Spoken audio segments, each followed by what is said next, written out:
Ladies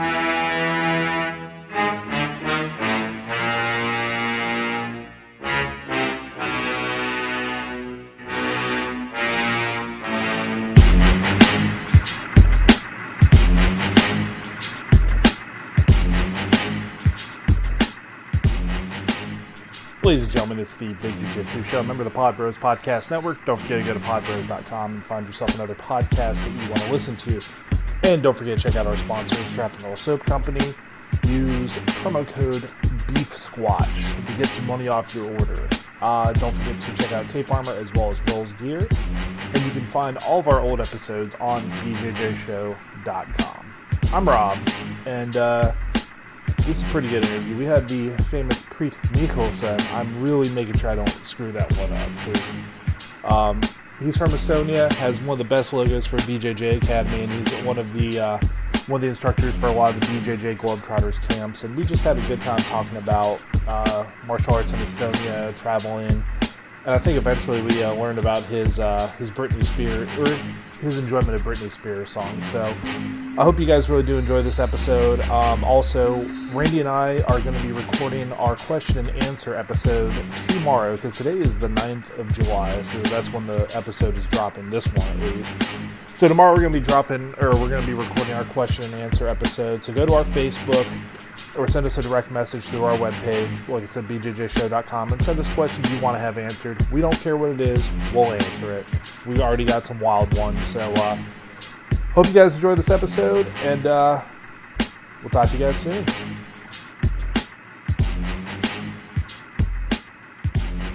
Ladies and gentlemen, it's the Big Jiu-Jitsu Show. I'm Rob. I'm Randy.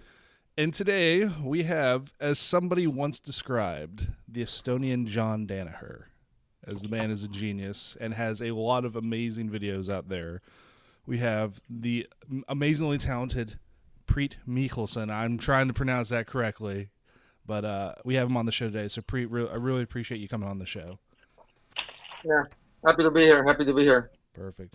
So before we start asking questions, could you do us a favor and just give everybody kind of a background on how you got started in martial arts and what's kind of brought you to this point? Okay, very long story short. So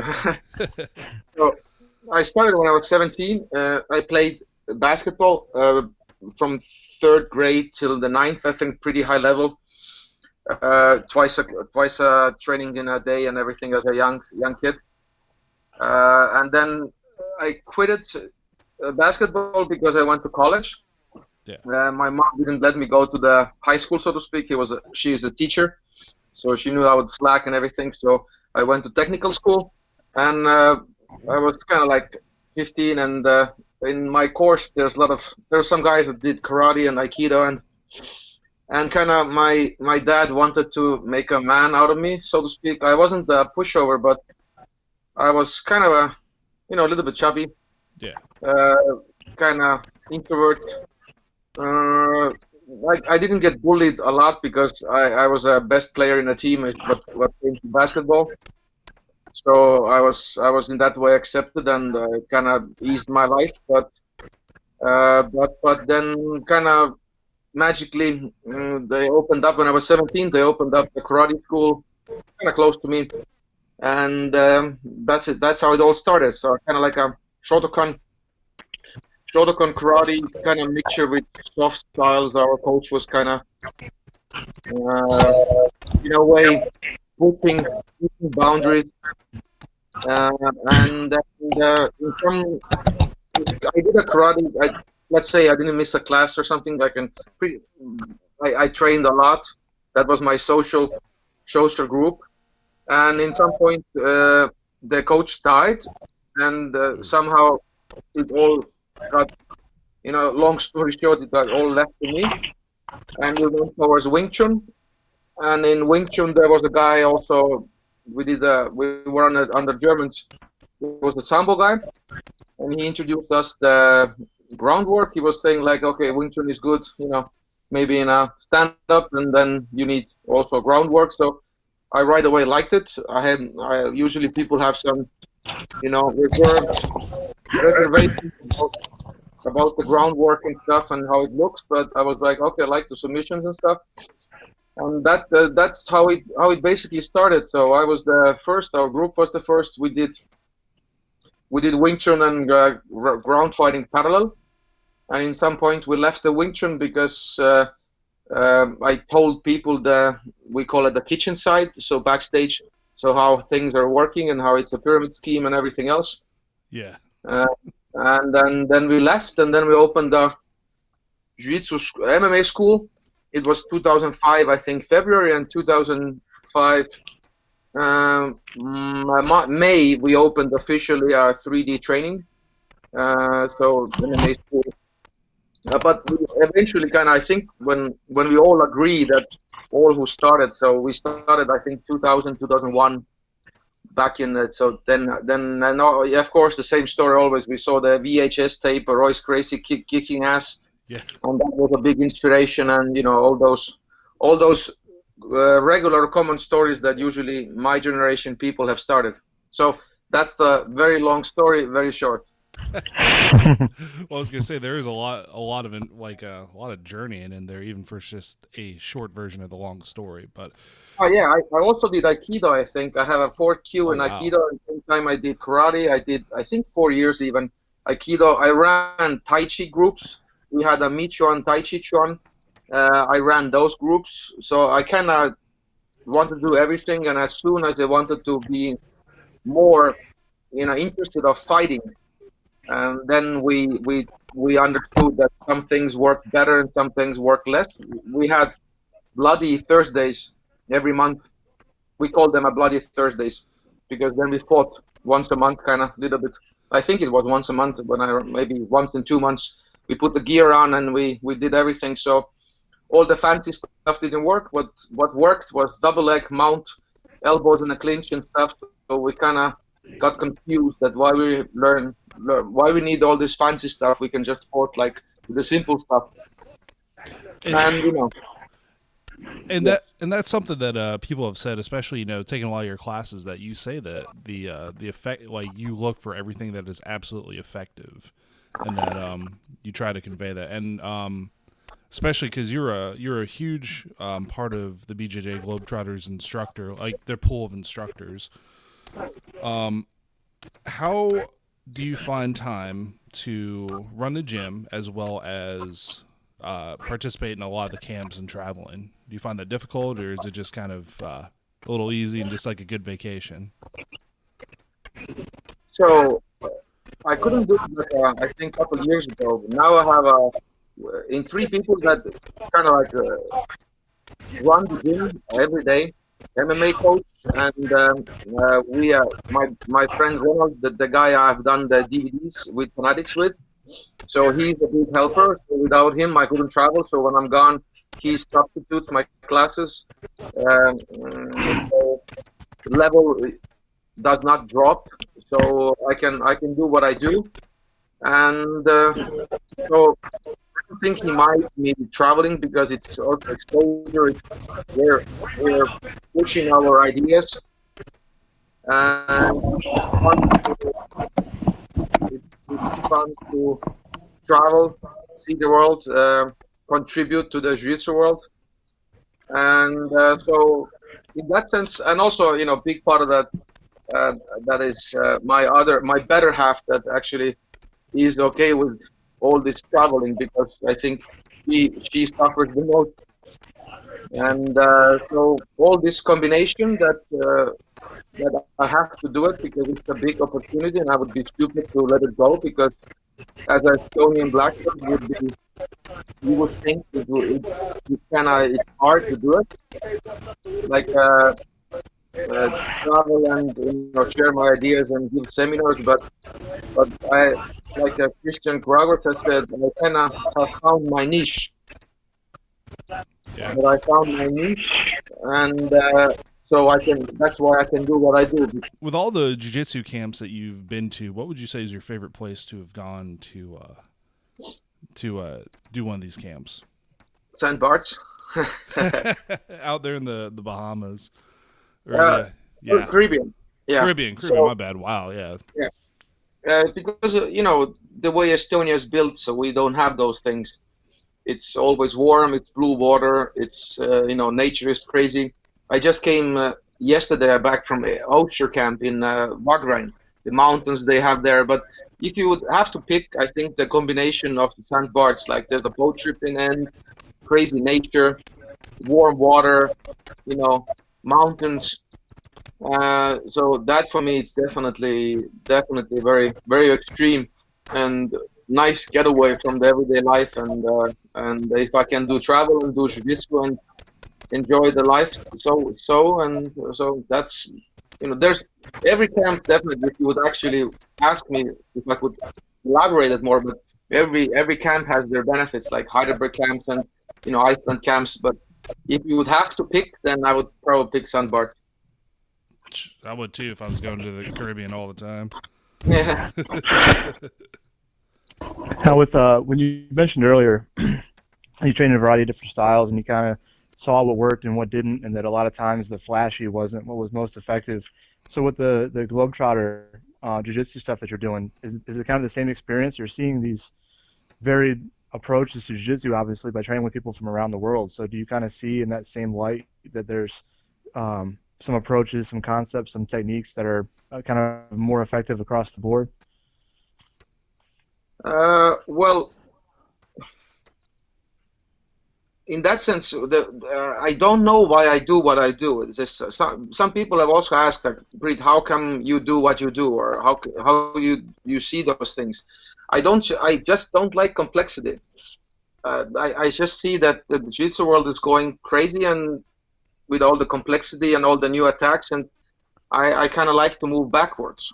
So I don't know if it answers your questions, but it definitely does, because that's kind of what I'm getting at. Is I'm the same way, and I feel like Rob is too. That we believe very strongly in the fundamentals of jiu-jitsu, and then learning maybe more advanced application of basics, but not necessarily fancy moves. And so what do you think are some of your favorites as far as can you give a few examples of some of the more simplistic moves that you like to teach?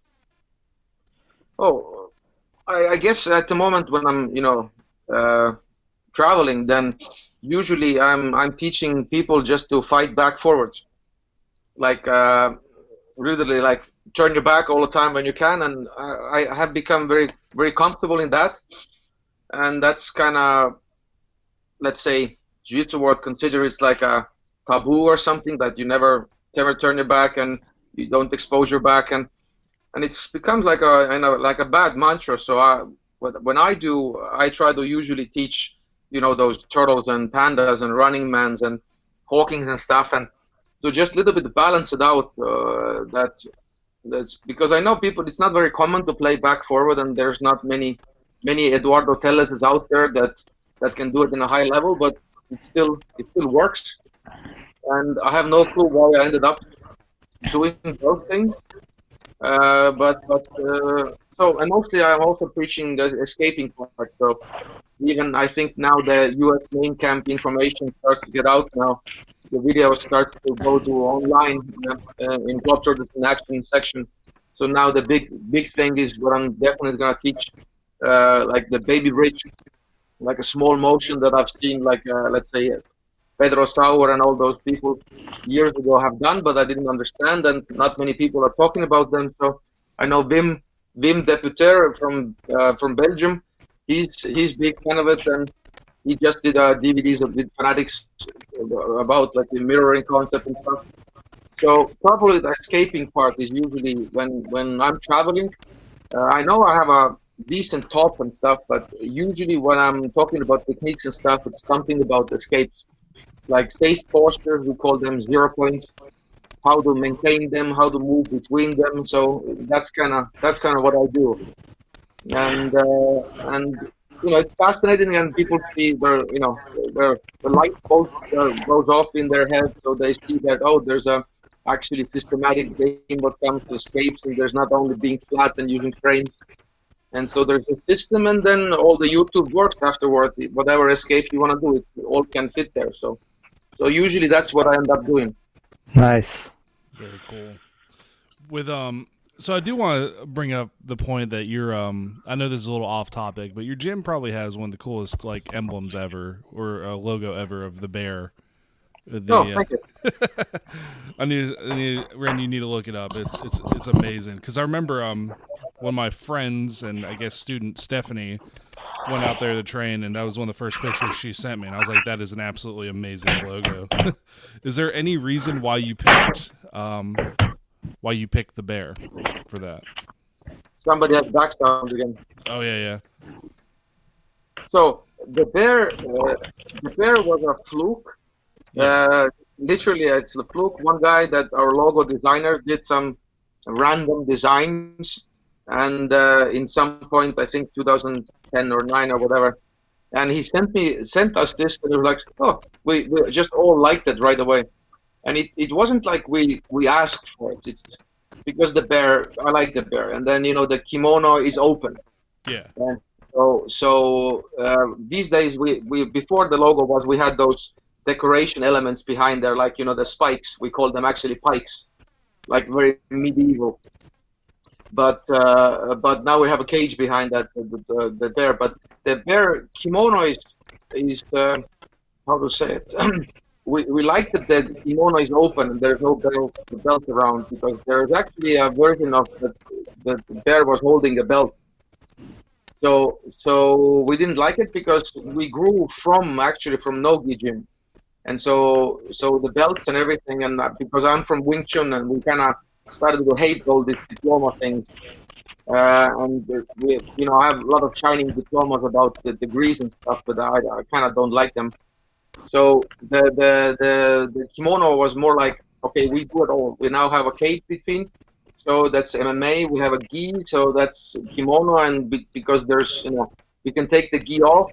So beltless bear kind of represented our attitude towards belts the best, because I don't like the coach worshipping thing that's going on in a jiu-jitsu world a little bit. The coaches kind of selling the life elixir or something. Yeah. So we like to be down to earth.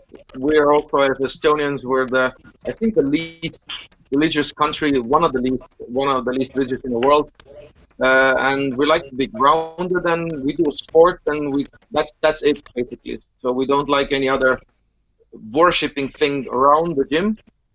And then when a logo, and for me, it's like I like the logo, but I don't necessarily think myself it's like the best or it's very awesome. But when people travel actually to the gym and they see a logo, they're like, oh, the logo is so welcoming and so sweet, and it's very awesome, and the way it's all like the vibe from the logo, and people describe it a lot actually, and I'm very surprised that it has worked out this way, and I'm very happy about it, because that's the logo is a lot of the gym reputation, and people see it online, and if it's welcoming and nice, and I'm more than happy.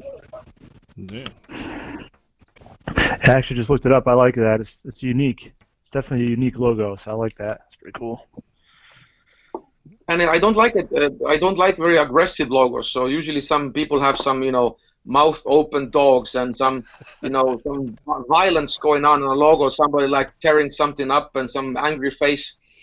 So that there is, I think, more welcoming. No, I agree with that, and that's I feel.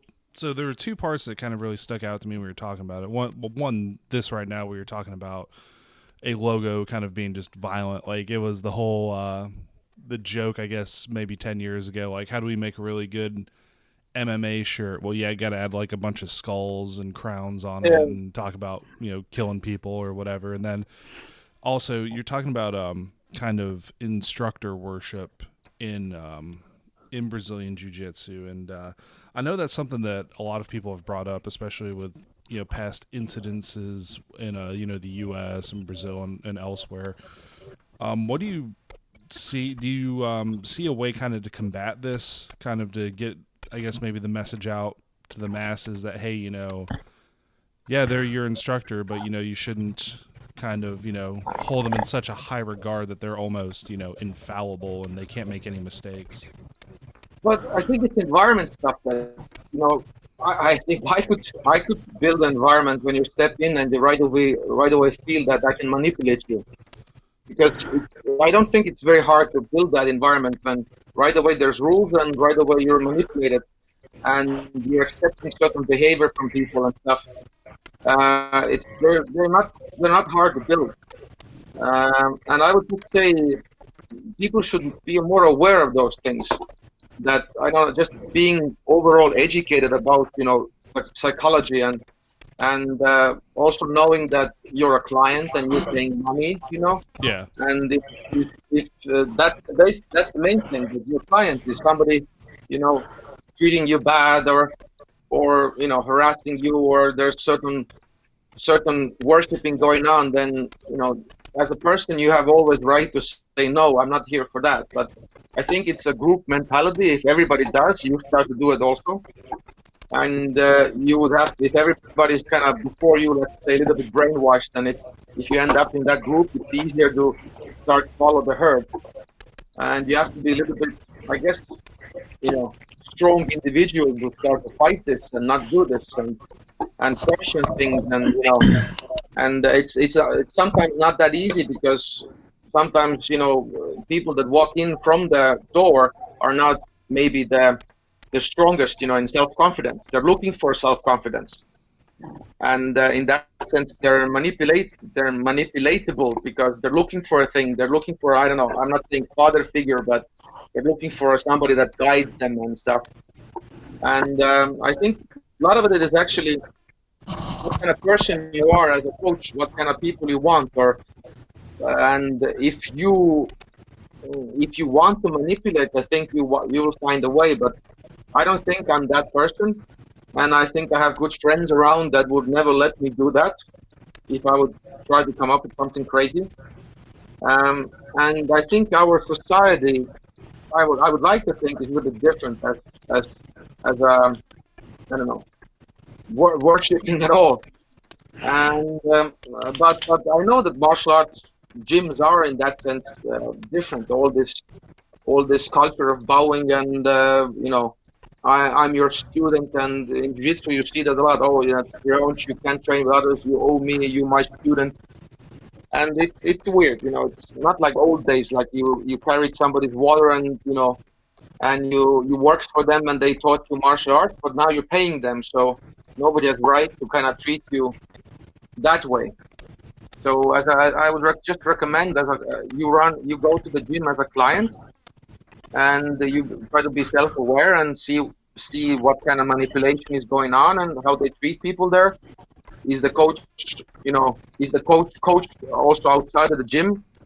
Because in Wing Chun, the example, I had to do it because they told me that the people have to call me Si Hing, so to speak, the older brother, also when I'm outside of the gym.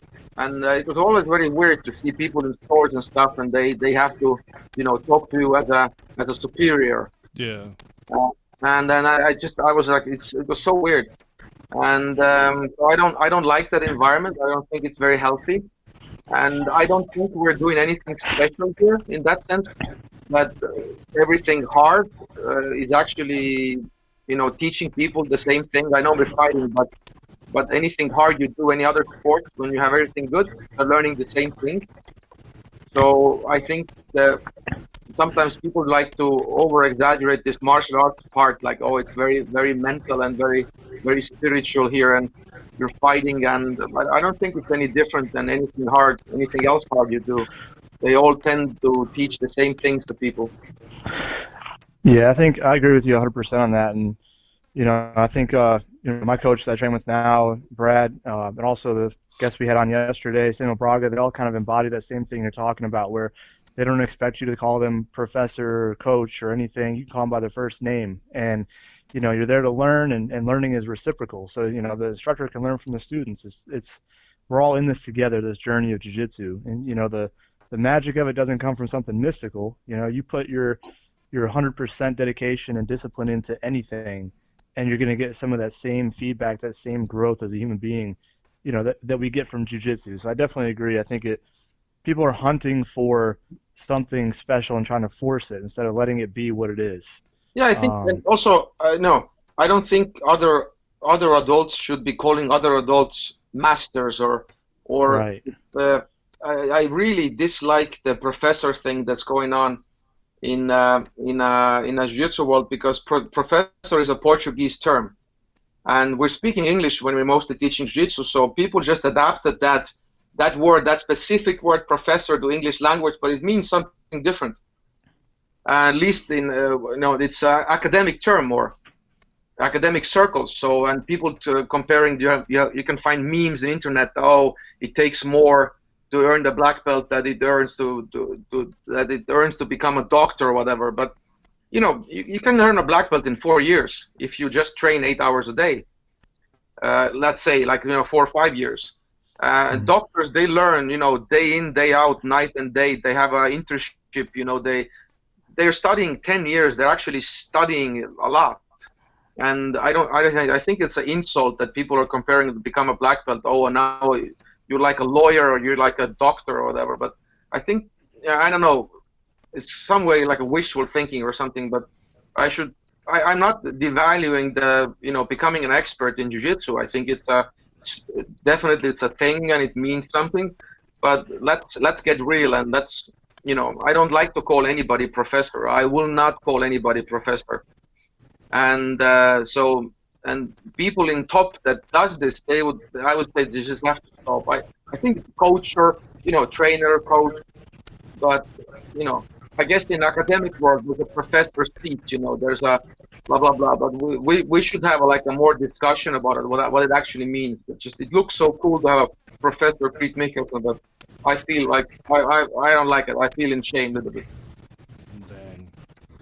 Well, I do understand that because one of the I came from a traditional martial arts background, I guess, maybe with like the Taekwondo and whatnot, where even out in public, you were calling people Mr. So-and-so or Master So-and-so, and I was just kind of like, I think that's maybe why I was drawn a bit to Brazilian Jiu-Jitsu, because when I started with it, it was just like, oh, hey, Brian, what's up, Brian? No matter where it was, he was Brian. Yeah. Yeah, people call me Priit, and I think some people call me Coach, but mostly it's Priit. I don't know. I like some people. I forced them to call me a god also at some point, but that's a joke. But yeah, if somebody in some camps, usually people call me like Professor Priit. I usually correct them right away. Just don't. I'm Priit, and we're all humans. And I agree, coach is kind of like a little bit more of a subtle term. That's not as bothersome, especially if they're only using it in the school, in the academy. I think that's very fitting. Sure. But that'd be like, Rob, I'm just gonna make you call me officer every time you see me now. Ugh, hard. I'm just gonna take my profession, and even when I'm not in my uniform, you gotta call me that. I mean, it's the same thing, right? I mean, it just seems very egotistical to expect somebody to call you that outside of that environment. There's different social environments. Out here on the street, I'm Randy. I'm not Officer Wark. That's ridiculous. I might be wrong, but there's a saying, I think, towards the Buddha. If Buddha asks you to call him God, he's not a Buddha or something. Right. Yeah. And there was something about that Buddha would never ask you to call him God, or something about that. So yeah, the guys that are in power usually should lead and not use the power. It's like with great power comes great responsibility, which Spider-Man. Yep. Going to see that today, actually. Oh, yeah. I need to see it. But I was going to transition this into our questions that we have for every guest. Yes. So we Randy, the genius that he is, it worked really well. So now I'm gonna let Randy take credit. Randy we have questions that we ask our guests, and they're pretty much is kind of like a little off the wall. So since we talked a little bit about Spider-Man, I'm gonna go ahead and ask the first question. Me and Randy would just go back and forth asking, who is your favorite Marvel superhero? Oh shit. Yeah, I'm actually I haven't read the comics. I like the Marvel movies. I'm a really big fan of those, and they're good or bad. Some are not perfect and stuff. But let's say, oh God, it's so hard. I really like the Captain Marvel stuff also because he was new. Yeah. But let's go Captain Marvel. Captain Marvel, right. Nice. I like it. All right, so Would I like you? the 3D ones. The Spider-Man also is good, but let's say Captain Marvel. Yeah. Okay. All right. Would you rather be able to talk to animals, communicate with animals, and they can talk back to you, but they don't like you, so they're just constantly talking trash to you, or would you rather have all children under the age of 6 trying to kill you? What kind of questions are that? I would definitely talk to animals. But you gotta understand, they're just gonna be talking trash all the time. Every time you walk but past, I would like be just laughing all day. Just talking animals. all right, That's that's a good true. one. You know what? I could get down with that. That's a good point. You're just like, hey, the dog told me to fuck off. So I mean, it's still pretty funny. It's a Yeah, dog. and as an Estonian, I'm well versed of ignoring people, so I can ignore some animals. Oh, perfect. I feel like I might already know the answer to this question, but I'm going to ask it anyways. Cool. What do you prefer, Star Wars or Star Trek? Oh shit. Probably Star Trek. Oh, Yeah. I like them both, but I'm the guy that grew up with the Captain Picard. Yes. all right. Yeah, I got Star Trek Enterprise, and I know the Vulcan stuff but everything, and I have the they call me Jits Vulcan also for a reason, but Star Trek was my go-to when we watched Finnish TV when I grew up, and I really was looking for all the time the Star Trek Enterprise. Kind of Star Wars came to me later. And the exposure of those things. So because of that, I'm a big fan of Star Trek Enterprise. With the add-on question for that, because I got to know. Who's your favorite captain? Is it Picard or is it somebody else? Probably the wise guy, Picard. Yeah. Definitely way better than Kirk for everybody listening out there. Yeah, now they're talking about actually doing it again. So. Yeah, I'm really interested to see that because they already had the little trailer and he was an admiral, so I'm kind of wondering. I want to see what happens. I'm really excited about it. Okay. Who is your celebrity crush? What? Celebrity crush. It could be Oh my god! or a past one. It doesn't matter. Yeah, it could be when you're a kid. It could be when you're a kid. You're asking this from Estonian guy. Wait, celebrity crush. Now I have to go like who's celebrities and stuff. It could be like a singer or an actress or anything. Oh my god. I didn't expect those questions, guys. I expected Jiujitsu podcast. Yeah, hey, we get to learn more about you as a person as well. There's nothing like crazy in these. Thankfully, I think the animals one is probably the craziest one, but that is the craziest one. Let's say like this: I like rom-coms. Yeah, that's like one of my secrets. That people think I'm a tough guy and like a hard shell, but I really like romantic comedies. So you can find crushes from there, I guess. Perfect. Which does lead into a really good question. Since you're not even, it doesn't even can't account if it says "be ashamed to tell." But what would you say your favorite rom-com is of all time? I actually thought about it at some point, but there's a good one, like I think it calls she's not really, or he's not really into you. That just pops into my mind. Yeah. There's not the maybe the rom-com, but there's one is with Jennifer Aniston and the other guy, male actor, that they go with the RV to get the drugs and smuggle them into the U.S. and they pretended to be a family. So that was a good. I kind of like a nice movie. I kind of liked. So yeah, there's a lot of. I really like rom-coms. It's like I don't know why people usually just makes it sound very very funny, but they're kind of soft. So I would name those two. I don't know what other name is. But are you talking about the one that not like Adam Sandler ones? They're a little bit too silly. Yeah. Yeah. I like a little bit more a little bit weepy and stuff, and I like those. All right. Let's see. If you were an animal, what would you be? And that could be jiu-jitsu related if you think about it. So if you were an animal, what would you be? Oh, okay. Bear. That's fitting. It's a good answer. I'm also like Why? heavier right now, so but people have because the way I am a little bit, and bear would suit right now, I guess. All right, that's a good answer. And it fits the logo, so you don't have to do much I know. I was just looking at the logo, so I was like, okay, bear. Yeah, let's say you don't have to change much. If you woke up, you're a bear. You're like, well, the logo's already there. Don't have to do much. Yeah. Currently, And I like to hug. So, oh no, you go ahead. What were you saying? And you like what? so it's bear, and I do like to hug. So What? bear hug. Oh yeah. What would you say your favorite guilty pleasure food is? Like just then they have to be good for you. Just something you enjoy to eat. I would say pasta. We're like a really creamy pasta. Ooh yeah. Creamy, like whatever the penne, whatever the pasta sort is, but just I think the pasta is good. Like an Alfredo, like a good Alfredo sauce. I guess, yeah, something creamy, and so it's kind of like not like mac and cheese, but Yeah. some creamy pasta I really like. So I guess pizzas and stuff, but I guess the pasta you could just eat it forever. Yeah, pizza you do eventually. I shouldn't.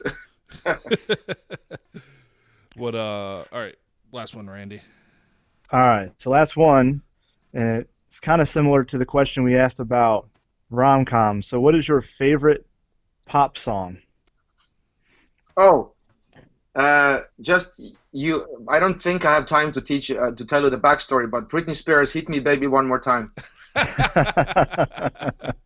We might have a little bit of time for that because now I'm curious. Yeah, I know.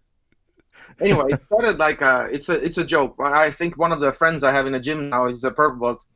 He also gave me a gift. I think 4 or 5 Britney's albums or stuff, and I have had a Britney poster also.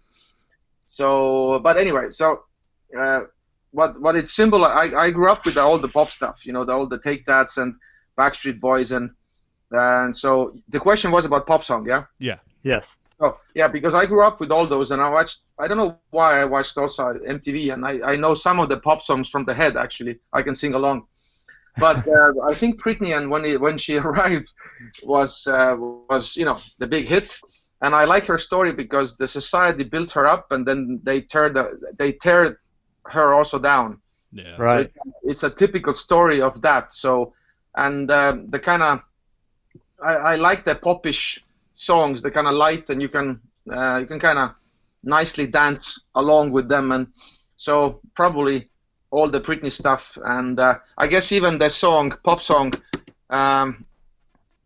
What's the fancy video about when she's all sweaty? I don't she's know. like, I need to look it kitty, up. kitty, Oh, man. kitty, kitty. You know that, no? I'm looking it Kitty, up. kitty, kitty, kitty, kitty, kitty. I'm a slave. Oh, sorry. Yes, I'm a slave. So Yeah. Okay. Yeah, I know which one you're talking about now. yeah, that's a good song. So, and so I kind of like it's been a joke. It's been a joke a little bit, and so there's some seriousness into it, what society does and stuff. But so yeah, there's a weird backstory, and sometimes in life, sometimes it's a joke, and it becomes serious, and the joke goes for a couple of decades, and then you don't even know it's a joke and why it started, but here we are. You asked, and I gave it answer, and then people don't know. But now we got it, and that's good. So, Preet, I do. Sorry. Go ahead. If somebody would give me a Britney Spears shirt, I would definitely wear it in a camp. Ooh. That's a good challenge. Say, hopefully some of the Globetrotters are listening to this one, so now they have a heads up. And when's the next camp? That's got to be Iceland, isn't it? Are you going to that one? So for me, at least, I'm going to Hamburg next week. So then it's Extravaganza leg lock camp in Leuven. But there are Globetrotter camps, Iceland, and then it's Heidelberg. Then I do a Zen camp, and then I do St. Bart's, and that's that for a year. Nice. Very nice. Yeah. Then it's a winter camp after that, and then it's another St. Bart's, I guess. Winter camp's fun, and I suggest anybody who hasn't gone to any of these camps, you check them out because they are a lot of fun. And I've always had a great time going to these camps.